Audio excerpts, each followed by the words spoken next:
ఐటీలో ఎంట్రీ కావాలా? Trainee software engineer గా అజా కోడింగ్ ట్యూటర్ లో 2 వీక్స్ ట్రయల్ పీరియడ్ లో వెంటనే చేరండి. సుమన్ టీవీ ప్రేక్షకులకి నాగరకు నమస్కారం. భారతదేశం ఎంత ఉన్నతమైన ఔన్నత్యమైన దేశం అంటే స్త్రీమూర్తిని అనేక రకాలుగా గౌరవించి సమున్నత న్యాయస్థానం ఇచ్చిన దేశం భారతదేశం. చాలా గౌరవ మర్యాదలు స్త్రీకి కల్పించడం జరిగింది. అలాగే అనేక రకాల చట్టాలు కూడా విమెన్కి ఫేవర్గానే ఉన్నాయి.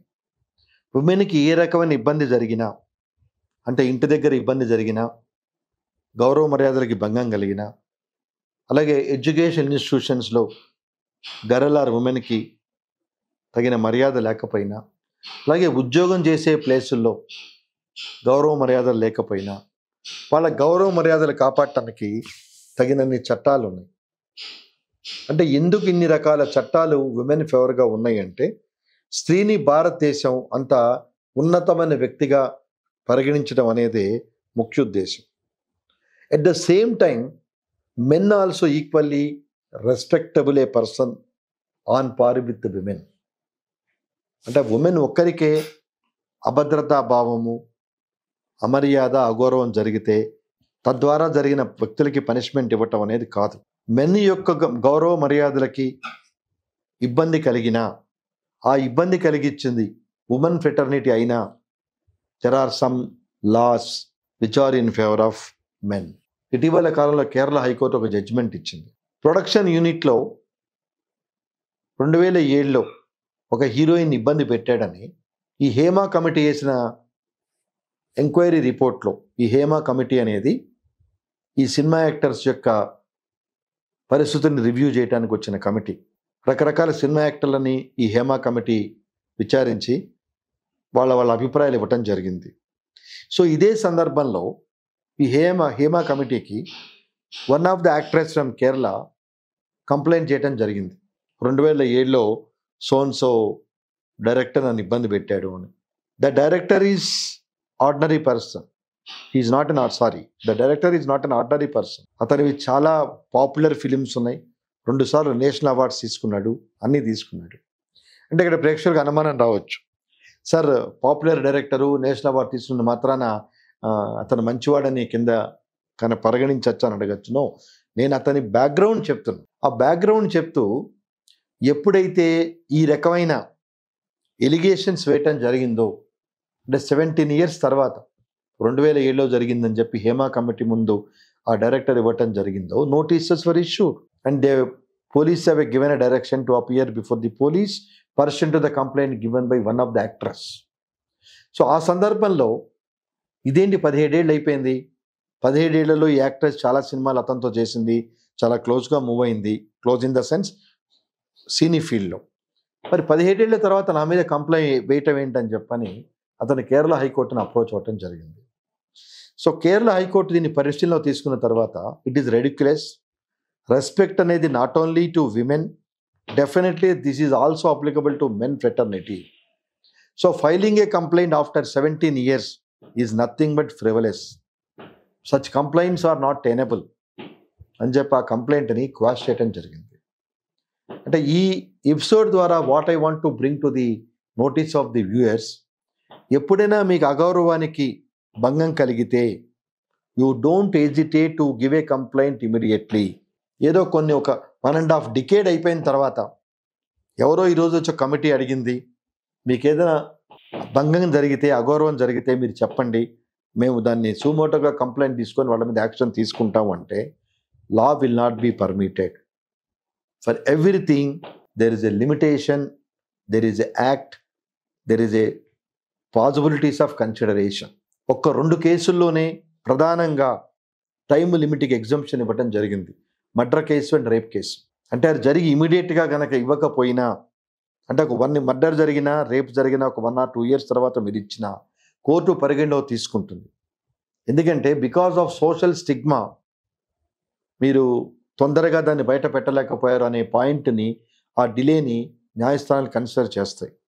అలాగే మర్డర్ కేసులో రకరకాల ఫ్యాక్టర్స్, మేము ఇన్సిడెంట్కి భయపడి మేము వెంటనే కంప్లైంట్ ఇవ్వలేదు, because of various reasons of fearness we are, అందుకే మేము ఇలా ఉన్నాము, ఇప్పుడు కంప్లైంట్ ఇస్తున్నాము అంటే ఆ cause of delay is genuine the cause of delay is convinced by the court, definitely the complaint will be registered in accordance with law. అంతేగాని ఇంట్లో దొంగతనం జరిగింది, మేము ఇప్పుడు చూసుకున్నాం 6 నెలల తర్వాత దొంగతనం జరిగింది అంటే such complaints may not entertain. But it depends on case-to-case basis how the court will consider the reason of delay and the explanation of such delay causes in filing a complaint. So ఈ 17 సంవత్సరాలు complaint ఇవ్వకుండా today when the women has given a complaint, Kerala High Court quashed the complaint. ఆ సందర్భాల్లో చాలా క్లియర్గా చెప్పింది, గౌరవ మర్యాదలు స్త్రీలకే కాదు, గౌరవ మర్యాదలు అనేవి మెన్ను కూడా వర్తిస్తాయి. కాబట్టి as per your whims and fancies you cannot file a complaint. It must be genuine enough to file a complaint within a reasonable time. Within a reasonable time means maybe 1 or 2 years, not 17 years. 17 years is a very long time in human life. So after 17 years today, the director becomes so popular, the director becomes so comfortable and reputed person by all means. Today you are not supposed to file a case as if it happened 17 years back.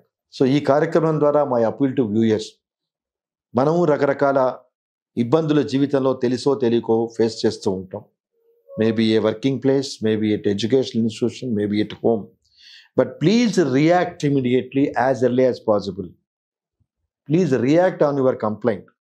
ఏదో ఇప్పుడు జరిగింది తర్వాత ఇద్దాము అంటే చాలా సందర్భాల్లో మీ డిలేని కనుక court consider చేయకపోతే నిజంగా మీకు అన్యాయం జరిగినా because of your delay in lodging A complaint court will not consider. బాగా గుర్తుపెట్టుకోండి, మీరు సఫర్ అయింది నిజం కావచ్చు, కానీ లేట్గా వేసిన రీజన్స్ కనుక కోర్టు కన్విన్స్ కాకపోతే your complaint will not be taken into consideration. మరి ఏ ఇబ్బంది జరిగినా ఇమీడియట్గా రియాక్ట్ అవ్వటం అన్నది that is the most important phenomena for an instant, failing which the reasons which you are making out for such delay courts will not consider. Then the situation become nothing but futile exercise. టైంకి మీరు ఎప్పుడైతే complaint ఇవ్వటం జాప్యం చేస్తారో you will lose justice. As it is గానే there is a proverb, justice delayed is justice denied. At the same time when you are delayed in filing a complaint, obviously your complaint may be denied by the courts. Where is the question of going to the extent of justice? అంటే initial స్టేజ్లోనే మీ complaint accept కాకపోతే, అంటే మీ explanation of delay court convince కాకపోతే how you can get the justice? So this is most important aspect. అంటే న్యాయస్థానాలు so కాషియస్గా ఉంటున్నాయి. అంటే వితౌట్ జెండర్ ఫ్యాక్టర్ ఎవరు సఫర్ కాకూడదు, ఎవరి వల్ల సఫర్ కాకూడదు. ఎవరైనా సఫర్ అవటం జరిగితే law protects them and it takes action against the committers. So చట్టం చాలా క్లియర్గా ఉన్నప్పుడు let us work out with in the framework of the law. అంతేగాని మన విమ్స్ అండ్ ఫాన్సిస్ ప్రకారం మాకు ఈరోజు చేయాలనిపించింది, ఈరోజు కంప్లైంట్ ఇవ్వాలనిపించింది కనుక అంటే we will lose the case. So reputation of a person is very important aspect. So my appeal to viewers, as and when you face any inconvenience from any gender in any situation or in any place, law is there to take care of such kind of eventualities. Please react within a reasonable time. Please approach the concerned law enforcement authorities and lodge a complaint and process the complaint and ensure you will get proper justice from the system which are enumerated to look after and supervise the grievances of the public. Namaskaram.